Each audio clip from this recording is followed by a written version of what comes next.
C'est l'un des derniers rendez-vous, ou presque, sur le plateau TV du Grand Test numérique, plateau TV organisé avec la complicité de l'agence Grand Angle.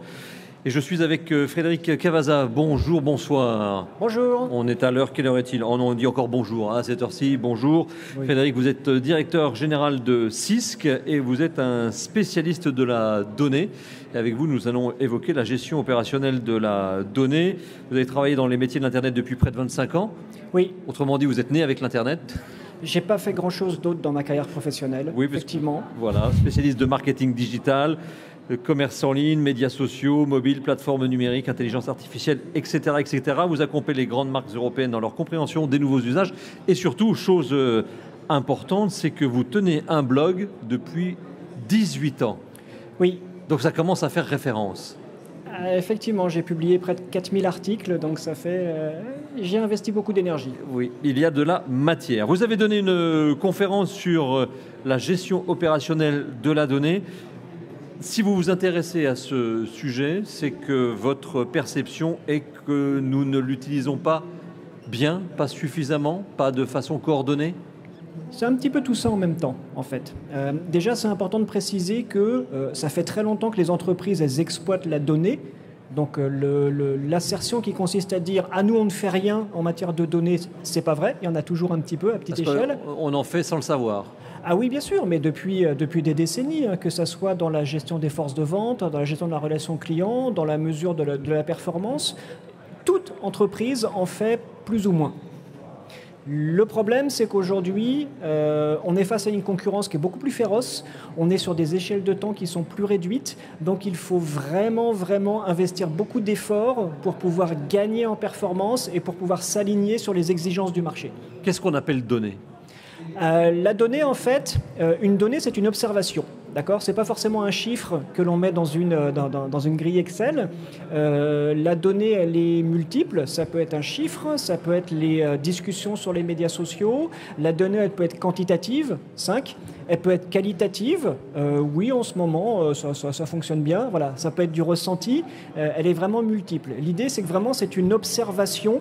C'est le point de départ à tout raisonnement ou à toute prise de décision. Donc voilà, la donnée est importante à partir du moment où on la maîtrise et surtout pour prendre une décision. C'est ce que vous nous dites, que ce soit une décision d'investissement, d'action commerciale, etc., etc. Oui, exactement. Le but de la manœuvre, c'est de mieux travailler, c'est de mieux décider. Plus rapidement, de façon plus précise, de façon plus éclairée, d'autant plus en 2021 où on est en période de grande incertitude. Là, la donnée elle va vraiment être intéressante pour pouvoir réduire l'incertitude. Alors cette donnée, puisque vous parlez de gestion opérationnelle, quelles sont les erreurs à ne pas commettre pour pouvoir bien la maîtriser ? La première erreur, ça serait de penser que la donnée, c'est un truc d'hyper spécialiste et que nécessairement, il faut faire appel à un prestataire technique très pointu. Il faut embaucher un data scientist pour pouvoir gérer cette fameuse donnée.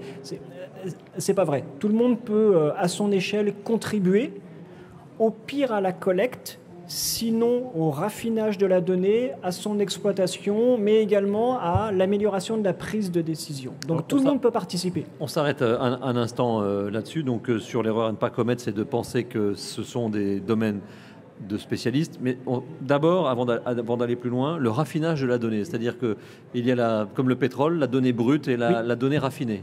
Complètement. J'ai défini tout à l'heure ce que c'était qu'une donnée. Donc c'est une observation. L'observation, elle est brute. Prendre une décision à partir d'une observation brute peut être délicat parce qu'il peut y avoir des problèmes d'interprétation. On peut également essayer d'améliorer la prise de décision en prenant en compte plus de données, mais ça veut dire plus de complexité. Donc la phase de raffinage, c'est agréger différentes sources, s'assurer que ces sources soient compatibles entre elles, écarter les données qui ne sont pas pertinentes ou les valeurs aberrantes et du moins n'initier le travail d'analyse de la donnée que quand on a quelque chose qui soit nettoyé, qui va produire un résultat. Ça se fait comment, le raffinage ? C'est l'humain, ce sont des machines, des logiciels ? Oui, voilà, c'est les deux en fait. C'est le travail combiné à la fois de la machine qui a l'habitude de traiter de la donnée, donc qui va pouvoir spontanément, par exemple, corriger des dates corriger des coordonnées GPS, enfin soit les corriger, soit faire en sorte qu'elles aient tous le même format, corriger des adresses email ou des adresses postales. Et c'est également l'humain, le spécialiste, qui lui va dire, bon bah ok, là par exemple, on va analyser le prix de vente de l'immobilier sur les 10 dernières années. Bon, au-delà de tel montant, c'est pas important, et en dessous de tel montant, c'est pas important, donc ça et ça, on va écréter parce que c'est pas pertinent. Voilà, lui le sait, la machine ne le sait pas, lui le sait. Donc c'est vraiment l'action combinée des deux. Je suis parti bien en tête en vous demandant quelles sont les erreurs à ne pas commettre, mais si on prend dans l'autre sens, pour avoir une bonne gestion de la donnée, comment s'y prendre ? La clé, c'est la donnée en elle-même, donc c'est bien maîtriser la qualité de la donnée. Si à la base, on a une captation qui n'est pas faite de façon rigoureuse, si on a une chaîne de traitement de la donnée où il y a de la déperdition, on ne pourra rien en faire. Donc vous pouvez avoir les meilleurs spécialistes, les meilleurs outils, ça ne produira pas le résultat escompté. Donc c'est vraiment essentiel en amont de s'assurer qu'il y ait des personnes qui soient dépositaires de la qualité de la donnée, donc qu'ils rendent des comptes par rapport à ça, s'assurer de la bonne disponibilité et de la bonne qualité. Sinon, on ne pourra pas faire de magie. Ça, c'est un premier point, mais c'est aussi la transversalité. Ah oui, la transversalité, puisque, comme je l'ai expliqué, toutes les entreprises aujourd'hui, elles travaillent depuis des décennies avec la donnée. Sauf que les forces de vente ont des données de vente, la relation client a des données de relation client, la production a ses données de production. Si on veut aller au-delà, donc si on veut gagner en efficacité, il faut mettre en commun les données et s'assurer qu'on ait les beaux tuyaux, les bons connecteurs pour faire circuler la donnée, mais qu'on ait également un minimum de disponibilité dans la part des équipes métiers, la vente, la relation client, le numérique, la production, tout ce que vous voulez, pour que ces gens-là se parlent et puissent mettre en commun des données, définir des indicateurs de performance qui soient cohérents, qui servent aux uns et aux autres, et assurer un travail de nettoyage, enrichissement, analyse qui ne consomme pas trop de ressources ni de temps et qui, encore une fois, produisent du bon résultat. C'est un travail de longue haleine où les entreprises ont compris ? Pour l'instant, les entreprises sortent d'une période très compliquée. Voilà, les 1 an et demi d'incertitude et de crise. Voilà. Là, on sort de la période de crise. Tout le monde attend le rebond, la fameuse reprise, sauf qu'elle n'arrivera pas toute seule. Donc le travail, il commence vraiment maintenant. Essayer de faire un effort pour non seulement travailler l'identification, la collecte et la qualité de la donnée, mais surtout faire évoluer les façons de travailler et de prendre des décisions, de faire des arbitrages avec de la donnée. Faire tomber les cloisons entre les différents services que vous avez cités, oui. Admettons la production, la com, le service clientèle, oui. etc. C'est un force de vente. C'est un travail aussi compliqué de faire en sorte que tout le monde se parle. Il faut une décision forte de la direction. Donc il faut à un moment où il y a ça, voilà, normalement ils sont censés se parler. Après, il y a un petit peu de branchage. Il faut brancher les bons tuyaux, tout ça, mais c'est plus un problème. Données et sécurité vont de pair. Ah bah oui, surtout en Europe avec le RGPD oui. qui est rentré en application en 2017. Il y a des amendes à la clé, donc vraiment il faut pas faire n'importe quoi. Chaque entreprise a l'obligation de prouver qu'elle a collecté les données dans de bonnes conditions, donc d'apporter la preuve du consentement éclairé. Elle doit apporter la preuve également qu'elles sont stockées dans des bonnes conditions de sécurité et elle doit prouver également que l'exploitation se fait également dans de bonnes conditions et dans les règles de l'art. Donc il y a un cadre avec une loi, avec des amendes. Vraiment, il ne faut pas déconner avec ça parce que ça peut faire très mal. Avant de commencer l'interview, vous me parliez de grands noms internationaux qui sont toujours prêts à vous aider pour développer vos bases de données. Le message que vous voulez faire passer aux entreprises, quelle que soit leur taille, c'est surtout conserver bien la main sur vos données. Oui, c'est essentiel, complètement. Oui. J'ai donné un exemple tout simple. Par exemple, si ce que vous souhaitez, c'est chercher des nouveaux clients, naturellement, vous allez aller sur les médias sociaux.